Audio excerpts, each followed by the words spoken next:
Hello বন্ধুরা, good evening. তো চলে আসলাম সন্ধ্যাবেলায় তোমাদের সঙ্গে দেখা করতে। তো আজকে দোকানে বসেছিলাম, বড়মশাই নিজে গিয়ে আমাকে কিছু না জানিয়ে এই যে নিয়ে এসেছিলো একটা, তোমরা দেখতেই পাচ্ছ, ইয়াম্মি ইয়াম্মি একটা চাউমিন, আর সঙ্গে ছিল একটা হেলদি স্যুপ। তো এটা ইন্টারেস্টিং এটাই যে বর নিজে নিজে গিয়ে খাবার নিয়ে এসছে, প্লাস সেটা নিয়ে এসে আবার নিজে সার্ভ করে আমাকে দিচ্ছিল। তো এটাই হচ্ছে একটা ইন্টারেস্টিং ব্যাপার। আর কোন বউয়ের ভালো লাগবে না এরকম বর যদি কিছু না জানিয়ে সারপ্রাইজিংভাবে নিয়ে এসে খাবার দেয়? সবার ভালো লাগবে। কি ঠিক বললাম তো? কমেন্টে জানিও। বন্ধুরা, তোমাদের একটা জিনিস দেখাই। এখানে আমাকেও খাবার নিয়ে এসে দিয়েছে। আমি খেয়ে আমার অলমোস্ট ডান হয়ে গেছে। তো একজন নাকি জিমে যায়, ডায়েট করে। তো দেখাই সে মানে কেমন জিম আর কেমন ডায়েট করে, তো তোমাদের দেখাচ্ছি। আরে হৃদয় ভরে খা, আরে পরাণ ভরে খা।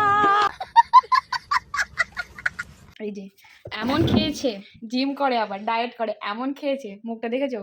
পুরো খেতে খেতে ঘেমে গেছে। বন্ধুরা, আমি ফাস্টফুড আগে খেতাম না সেটা নয়, খেতাম, কিন্তু ও আমার লাইফে আসার পর একটা বলতে পারো হ্যাবিট হয়ে গেছে। আমি ওকে খাবার এনে দেওয়ার পর ও বলে নাকি আমি এত খেতে পারবো না।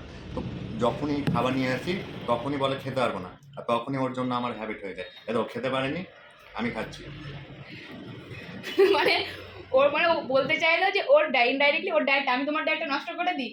অবশ্যই তুমি আমার অভ্যাসটা খারাপ করে দিচ্ছ। আমি বলতে এসে মানে আমাকেই দিয়ে দিল। বা এটা ঠিক হলো না। না না না না, এটা ঠিক না। তো আচ্ছা, তোমরাই বিচার করো। খাবারটা যে নিয়ে আসলাম, আমি ওয়ার্কআউট করছি, জিম করছি ওয়েট কমানোর জন্য, কিন্তু নষ্ট কার জন্য হলো? খেতে পারলো না, দিয়ে দিল।